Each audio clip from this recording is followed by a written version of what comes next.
அதற்கு ஒதுக்கி இருக்கிற நிதி 10,000 பள்ளிக்கு கிட்டத்தட்ட 139 கோடி. என் கணக்கு அவர்கள் கணக்கும் சரி என்றால் சரிதான். 10,000 பள்ளிக்கு 139 கோடி என்றால் ஒரு பள்ளிக்கு 1 கோடியே 1,39,000. ஒரு வருடத்திற்கு 1,39,000 என்று சொன்னால் ஒரு மாதத்திற்கு வெறும் 11,300. நான் பணிவோடு கேட்கிறேன், கண்காணிப்பு கேமரா பொருத்தப்படும், கழிப்பறை வசதி சரி செய்யப்படும், குடிதண்ணீர் வழங்கப்படும், சுத்தமான தூய்மையான கேம்பஸ் உருவாக்கப்பட வேண்டும். உங்கள் கருத்து தான் என் கருத்தும் எங்கள் கட்சியின் கருத்தும். ஆனால் இந்த 4 பணிகளை செய்வதற்கு ஒரு பள்ளியில் மாதத்திற்கு 11,300 போதுமா? எனவே இது கூட்டுச்சொரக்காய், ஏட்டுக்கு உதவாது. காகித ஓடம் கரையேறி போக முடியாது. சீனி சக்கர சித்தப்பா சுவற்றில் எழுது ஒட்டப்பா என்பதை போலதான் இது இருக்கிறது தவிர வேறில்லை என சொல்லி என் உரையை நிறைவு செய்கிறேன். நன்றி, வணக்கம். பொதுப்பணித்துறை அமைச்சர் அவர்கள். மாண்புமிகு பேரவைத் தலைவர்களே, நம்மளுடைய நோக்கம் எப்பொழுதும் எதிர்கட்சிக்கிட்ட எதிரியா பார்க்கறது கிடையாது.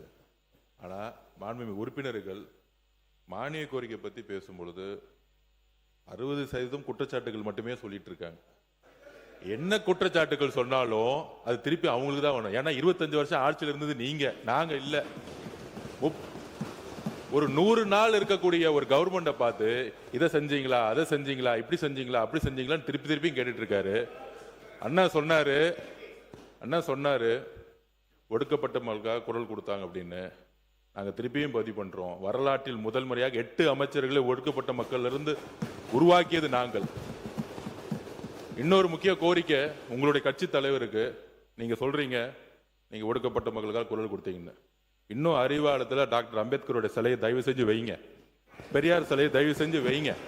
அண்ணா சிலை மட்டும்தான் அறிவாலயத்தில் இருக்கு. இந்த மாதிரி உங்க கட்சிக்கான அம்பேத்கருக்கான மரியாதை முதல் அறிவாலயத்திலும் தொடங்குங்க. அதுக்கப்புறம் எங்களுக்கான உபதேசனை அப்புறம் சொல்லலாம்.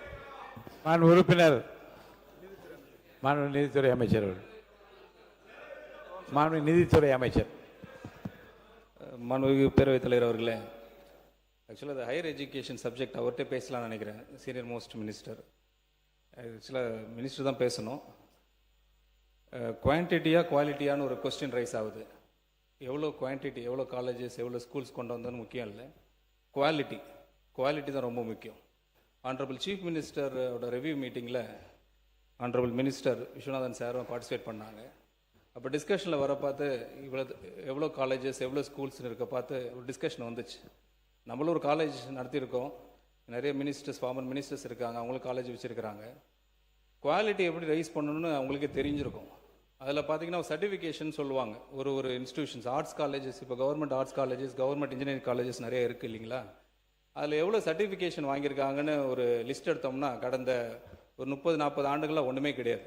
ஒரு IASO சர்டிஃபிகேஷன் கூட வாங்கலை, ஒரு NAAC certification, national assessment accreditation கவுன்சில்னு சொல்லுவாங்க, அதுவும் வாங்கலை, ஒரு NBA அக்ரெடிடேஷனும் வாங்கலை, ஒரு AA+ன்னுவாங்க, A++ன்னுவாங்க, B+ன்னுவாங்க. எந்த சர்டிஃபிகேஷனே வாங்காமல் இவ்வளோ வருஷம் நம்ம காலேஜஸ் ரன் பண்ணிட்டு இருந்தோம்னா அங்கேருந்து எப்படி குவாலிட்டி வரும்?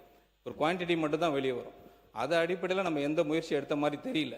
அதுக்கு ப்ரைவேட் காலேஜஸ் பார்த்தீங்கன்னா அவங்க ஃபார் பெட்டராக பெர்ஃபார்ம் பண்ணிட்டு இருக்காங்க. அதனால தான் அங்கே கேம்பஸ் பிளேஸ்மெண்ட் போகிறாங்க.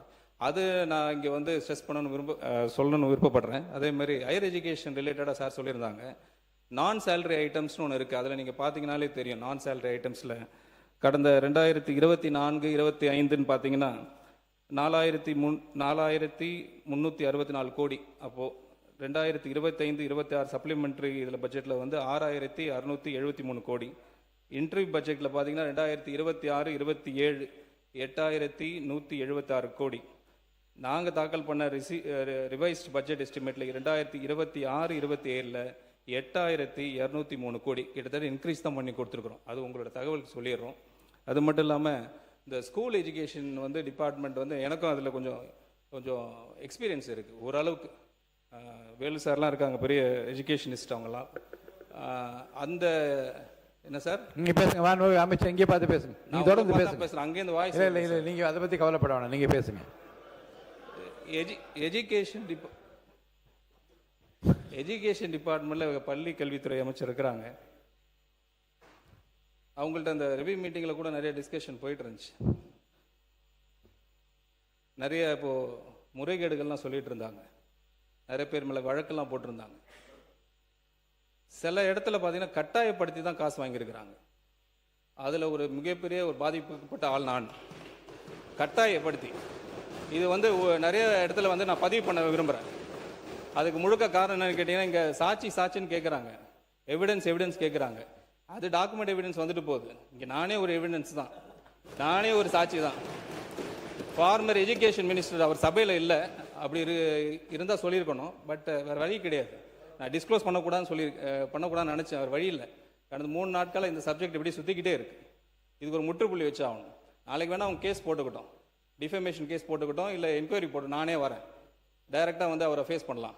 எந்த இடத்துல, எந்த டி நகரில், எந்த இடத்துல, குளோபல் அப்படின்னு ஒரு இடத்துல எவ்வளோ அமௌண்ட்டு கொடுத்தோம் எல்லாம் நானே சொல்ல முடியும், எல்லாரும் சொல்ல முடியும், கிளியராக அமௌண்ட் சொல்ல முடியும்.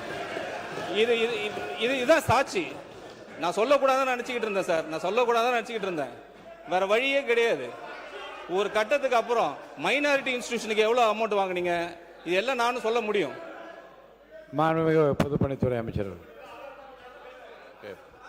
மாண்புமிகு பேரவைத் தலைவர் அவர்களே, மானிய கோரிக்கைக்குள்ள போகலாம்.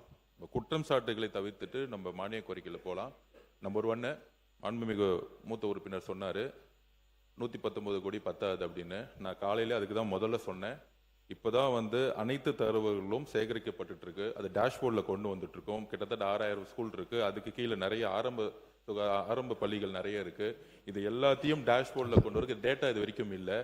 இதனால தான் நான் வந்து சட்டமன்ற உறுப்பினர்கிட்ட சொன்னேன், இது வெறும் ஒரு சிஇ மட்டும் செஞ்சா அதுக்கான ஒரு சூப்பர்வைசிங் இருக்காது. ஸோ சட்டமன்ற உறுப்பினர்களும் அதை சூப்பர்வைசிங் பண்ணி அதுக்கான ஒரு செக் அண்ட் பேலன்ஸ் சிஸ்டம் இருக்கணும். இந்த ஸ்கூல் சரியா இல்லையாங்கிறது உங்களுடைய என்ஓசியும் ஒரு நாள் கேட்கப்படும். நீங்க ஒரு என்ஓசி கொடுத்துட்டீங்கன்னா பொதுப்பணி பிடபிள்யூ டிபார்ட்மெண்ட்டுக்கு ஒரு சிஇ தவறு செஞ்சா கூட எம்எல்ஏக்கு ஒரு அந்த செக் அண்ட் பேலன்ஸ் சிஸ்டம் ஒரு என்ஓசி நீங்க கொடுக்கணும். ஓகே, இந்த ஸ்கூல் நல்லா இருக்கு, இவங்க பொதுப்பணித்துறையில நம்ம வந்து இந்த ஸ்கூலுக்கு வந்து நம்ம பட்ஜெட் அலாட் பண்ணியிருக்கோம், இந்த ஸ்கூலுக்கு 30 லட்சம் கொடுத்துருக்காங்கன்னா கிட்டத்தட்ட பினான்ஸ் டிபார்ட்மெண்ட் சொன்னதுன்னா 60-70% லீக்கேஜ் நடந்திருக்கு அப்படிங்கிறது சொல்லியிருக்காங்க. அப்ப அவங்க என்ன பினான்ஸ் டிபார்ட்மெண்ட் என்ன சொல்றாங்கன்னா, நீங்க சரியா மெயின்டெனன்ஸ் பண்ணுங்க. அப்ப நான் சொன்னது என்னன்னா, இதை வந்து அரசு அதிகாரிகள் அவங்க வேலை செய்யட்டும், எம்எல்ஏக்களுக்கு அந்த கடமையை நம்ம கொடுக்கணும், அதுக்கான அதிகாரமும் கொடுக்கணும். பிடபிள்யூ டிபார்ட்மெண்ட்ல இருந்து எம்எல்ஏக்களுக்கு அதுக்கான அதிகாரம் கொடுக்கணும், மக்களால் தேர்ந்தெடுக்கப்பட்டவங்களுக்கான அதிகாரம் கொடுக்கணும்.